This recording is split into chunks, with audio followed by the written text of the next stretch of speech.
আপনাদের স্বাগত জানাই। আমি আমার কথা শুনবার জন্য। রাজনীতির মাঠ উত্তপ্ত হয়ে উঠতে শুরু করেছে। সমঝোতার পরিবর্তে সংঘাত প্রায় অনিবার্য হয়ে উঠতে শুরু করেছে, যদিও সেটা আমরা কেউই চাই না। দেশের জন্য, দেশের মানুষের জন্য, গণতন্ত্রের জন্য সেটা কোনো অবস্থাতেই কল্যাণকর নয়। আমরা যেটা লক্ষ্য করছি যে বিএনপি, জামাত এবং এনসিপি একটা পরস্পর বিরোধী অবস্থানে হয়েছে। যদিও এনসিপি একদিকে বিএনপির সঙ্গে এক ধরনের সমঝোতা প্রক্রিয়ার মধ্যে আছে, জামাতের সঙ্গে তাদের এক ধরনের যোগাযোগ আছে, মাঝে মধ্যে তারা একা নির্বাচন করবে সেটাও বলছে, কিন্তু যেটা পরিষ্কার তারা করতে পারছে না সেটা হচ্ছে তাদের রাজনীতিটা কি। ইতিমধ্যে আমরা লক্ষ্য করেছি যে জামায়াতের পক্ষ থেকে বিএনপির সঙ্গে আলোচনার এক ধরনের উদ্যোগ নেওয়া হয়েছে, বিএনপি সেটাকে নাকচ করে দিয়েছে। জামাত অন্যদিকে বলেছে যে বিএনপি আলোচনার উদ্যোগ নেয় তাতে তাদের কোনো আপত্তি নেই। বিএনপির দিক থেকে বিএনপির অবস্থান অত্যন্ত পরিষ্কার। তারা যেটা বলবার চেষ্টা করেছে যে ঐকমত্য কমিশনের যেটুকু তাদের প্রস্তাব, যে সমঝোতা, যে ঐকমত্য তারা প্রতিষ্ঠা করেছিলেন, ঐকমত্য কমিশন শেষ পর্যন্ত তাদের সুপারিশের মধ্যে বা তাদের রিপোর্টে সেখান থেকে অনেকখানি সরে গেছে এবং এর মধ্য দিয়ে তারা এটাও বলছেন যে ঐকমত্য কমিশন এবং সরকার তাদের সঙ্গে প্রতারণা বা বিশ্বাসঘাতকতা করেছে। সো তাদের কথা যে কাগজে তারা স্বাক্ষর করেছেন সেটার মধ্যেই তারা থাকবেন, তার বাইরে তাদের যাবার কোনো সুযোগ নেই। জামায়াত এখন পর্যন্ত একটা পরিষ্কার অবস্থা নিয়ে আছে, তাদের মতো করে তারা আলোচনার একেবারে শেষ পর্যায়ে এসে পিয়ার কেন্দ্রিক আলোচনা, পিয়ার ইস্যুটাকে সামনে নিয়ে আসছে আরও কিছু ইসলামিক রাজনৈতিক দল সহ।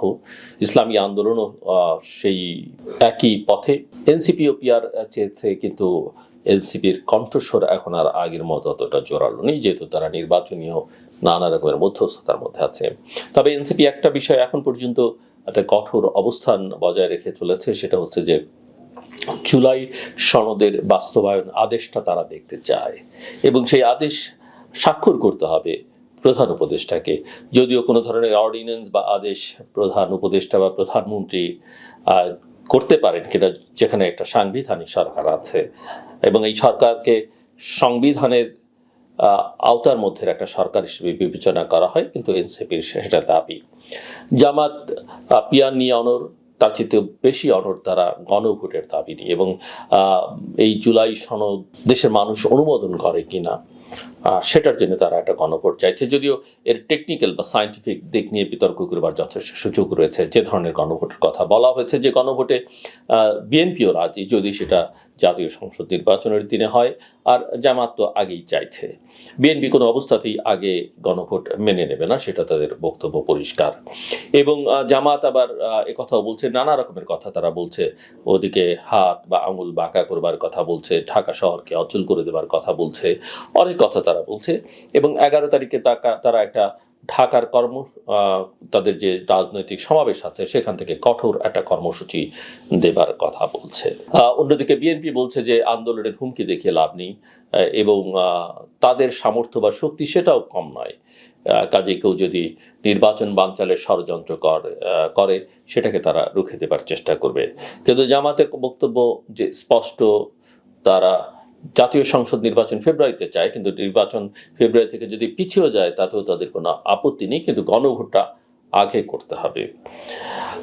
ওদিকে আওয়ামী লীগ লকডাউন কর্মসূচি দিয়েছে 13 তারিখে এবং জামাত এবং আওয়ামী লীগের এই কর্মসূচি একেবারে কাছাকাছি সময়, জাস্ট একদিনের ব্যবধান। এবং সেদিনই একটি মামলার রায় শেখ হাসিনা সহ অন্যান্যদের বিরুদ্ধে হবার তারিখ ঘোষণা করবার কথা আদালতের, সেদিন তারা একটা লকডাউন কর্মসূচি দিয়েছে।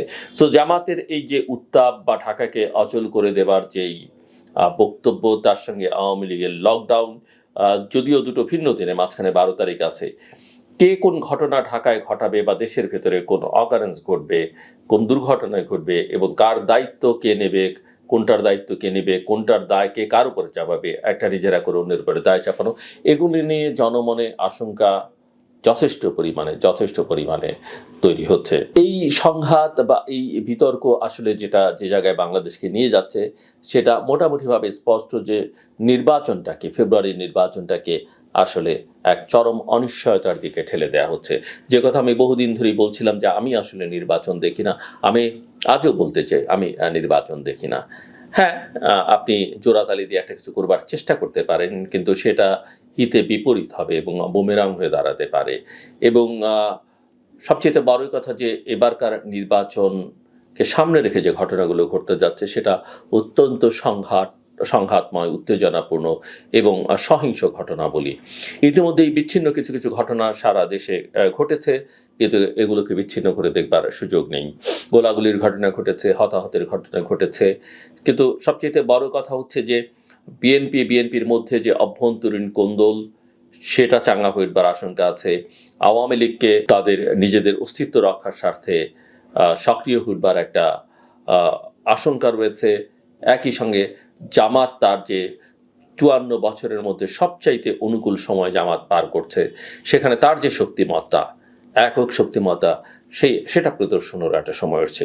সো এই ত্রিশক্তি এবং তার মাঝখানে মাঝে মাঝে উত্তাপ ছড়াবার জন্য এনসিপি তো আছেই, যাদের প্রতি সবারই এক ধরনের ভালোবাসা এবং অনেক ক্ষেত্রে এক ধরনের ঘৃণা ইতিমধ্যেই তারা তাদের আচার আচরণ দিয়ে যেটা তৈরি করেছেন মানুষের মধ্যে, দুটোই আছে। একটা মিশ্র লাভ অ্যান্ড হেট রিলেশনশিপ এনসিপির প্রতি অনেকেরই আছে। সব মিলিয়ে এই উত্তেজনা আসলে বাংলাদেশকে কোথায় নিয়ে যাবে সেটা নিশ্চিত করে বলবার কোনো সুযোগ নেই। অন্যদিকে আমরা লক্ষ্য করছি যে আমাদের প্রতিবেশী রাষ্ট্র তারা তাদের বর্ডারে তাদের সিকিউরিটি বৃদ্ধি করবার চেষ্টা করছে।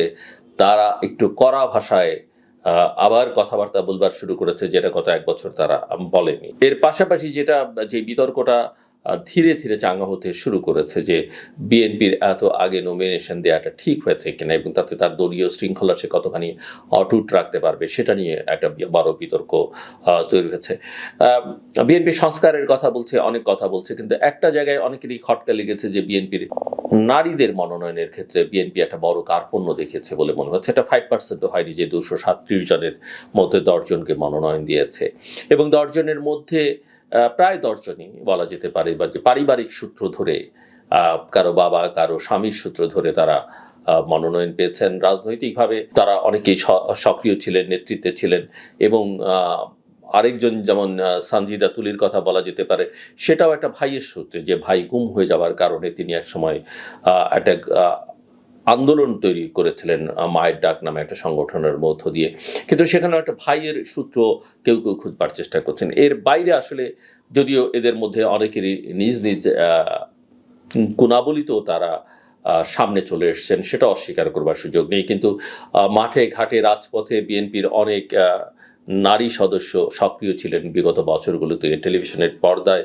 অনেক সময় অনেককে কথা বলতে পাওয়া যায়নি, কিন্তু এই নারী সদস্যদের পাওয়া গেছে। তারা অনেক ক্ষেত্রেই হতাশ হয়েছেন এবং বঞ্চিত হয়েছেন।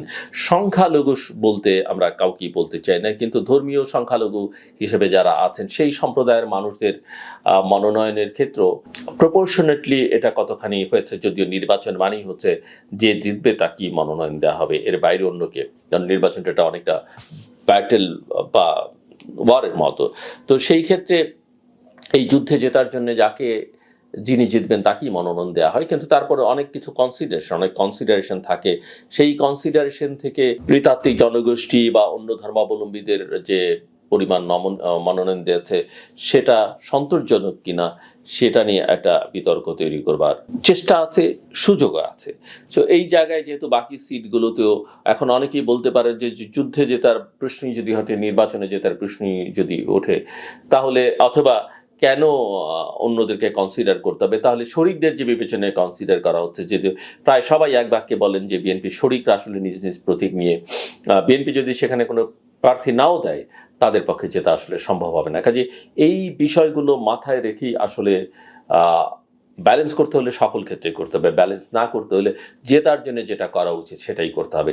সো এটা আমরা দেখব বটে, বিএনপি ট্রেনে উঠেছে নির্বাচনের এবং তারা বিশ্বাস করছে যে ট্রেন গন্তব্যে পৌঁছবে, কিন্তু সবসময় দুর্ঘটনার কথাও মাথায় রাখতে হয় এবং সেটা মাথায় রেখে এক ধরনের প্রিকশনও রাখতে হয়। ট্রেন যেন লাইনচ্যুত না হয়, ট্রেনে যেন দুর্ঘটনা না ঘটে এবং সেই দুর্ঘটনা যেন অনেক ক্যাজুয়ালিটি না হয়, সেটা আমাদের সকলের প্রত্যাশা থাকবে। আমরা কেউই চাই না যে গণতন্ত্রের এই যাত্রা ব্যাহত হোক কোনোভাবেই। তবে ব্যাহত হবার অনেক রকমের আশঙ্কা আছে, অনেক রকমের এলিমেন্ট ইতিমধ্যেই সমাজে রাষ্ট্রের মধ্যে ঢুকে পড়েছে। সেটা কিভাবে প্রতিহত করা যাবে সেটা নিয়ে আসলে আমাদের রাজনৈতিক নেতৃত্বের এবং নাগরিক সমাজের এবং সরকারেরও ভাবা উচিত। আমার কথা শুনবার জন্য অসংখ্য ধন্যবাদ আপনাদের।